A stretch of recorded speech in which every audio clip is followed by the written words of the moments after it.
जबरदस्त बवाल मचा हुआ है। दरअसल दत्तात्रेय ने मुस्लिम समुदाय से अपील करते हुए कहा है कि उन्हें भी सूर्य नमस्कार करना चाहिए और आगे उन्होंने यह भी कहा है कि धरती पर सिर्फ एक धर्म है, सनातन धर्म, बाकी सभी इससे निकले पंथ हैं। दत्तात्रेय ने कहा कि सभी को सनातन अपनाना चाहिए और सनातन को मजबूत करना चाहिए, क्योंकि जब तक सनातन धर्म रहेगा तब तक ये धरती रहेगी। दत्तात्रेय ने यह भी कहा कि सनातन धर्म से भटक रहे लोगों को सही रास्ते पर लाने के लिए सम्मेलन का आयोजन किया जाता है। तो संघ यानी आरएसएस के सहकारवाहक दत्तात्रेय होसबोले के एक बयान पर जबरदस्त बवाल मचा हुआ है। दरअसल उन्होंने मुस्लिम समुदाय से अपील करते हुए कहा है कि उन्हें भी सूर्य नमस्कार करना चाहिए। आगे उन्होंने ये भी कहा कि धरती पर सिर्फ एक धर्म है और वो धर्म है सनातन धर्म, बाकी सभी इससे निकले हुए धर्म है। उन्होंने कहा कि सभी को सनातन अपनाना चाहिए और सनातन को मजबूत करना चाहिए और उनके इसी बयान को लेकर दरअसल बवाल मचा हुआ है। उन्होंने मुस्लिम समुदाय से भी कहा है कि वो सूर्य नमस्कार करें, सनातन धर्म को अपनाएं, क्योंकि दुनिया में और कोई धर्म नहीं है। अगर कोई धर्म दुनिया में है तो वो सिर्फ और सिर्फ सनातन धर्म है। ऐसे में सबको सनातन धर्म को मजबूत करना चाहिए। उन्होंने ये भी कहा कि सनातन धर्म से भटक रहे लोगों को सही रास्ते पर लाने के लिए सम्मेलन का आयोजन किया जाता है।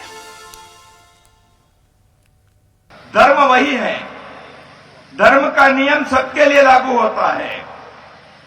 आप अपने अपने पंथ पर हैं, दुनिया में किसी भी देश के लोग पालन कर सकते हैं। अपने अपने पंथ को रखकर नमाज पढ़ने वाले हमारे मुस्लिम बंधु भी पर्यावरण की दृष्टि से नदी की पूजा करे तो क्या बिगड़ता है?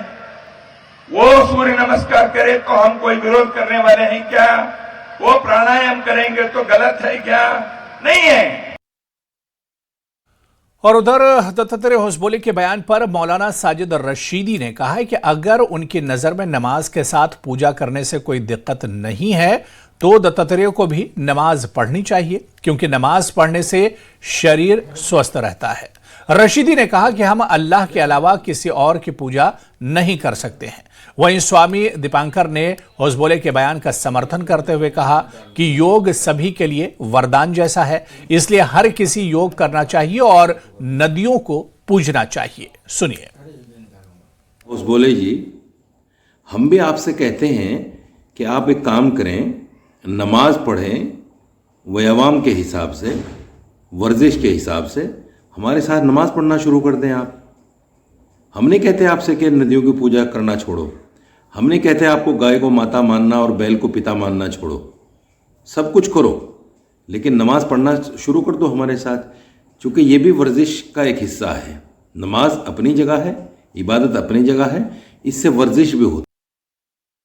निसंदेह मैं समझता हूं कि योग हर व्यक्ति के लिए, हर मनुष्य के लिए, चाहे वो हिंदू हो, मुस्लिम हो, सिख हो, ईसाई हो, सभी के लिए एक वरदान जैसा है। मैं समझता हूं जब यूनाइटेड नेशन कर सकता है तो भारत में कोई मुस्लिम या हिंदू क्यों नहीं? हर व्यक्ति को करना चाहिए और मैं समझता हूं कि मुस्लिम समाज को भी करना चाहिए। उनकी वैसे तो नमाज भी उनके लिए योग ही है, पर मैं समझता हूं कि सूर्य नमस्कार जैसी विधा जो परमात्मा ने प्रकृति और धरती के लिए दी है, मैं समझता हूं उसका उपयोग हर व्यक्ति करे।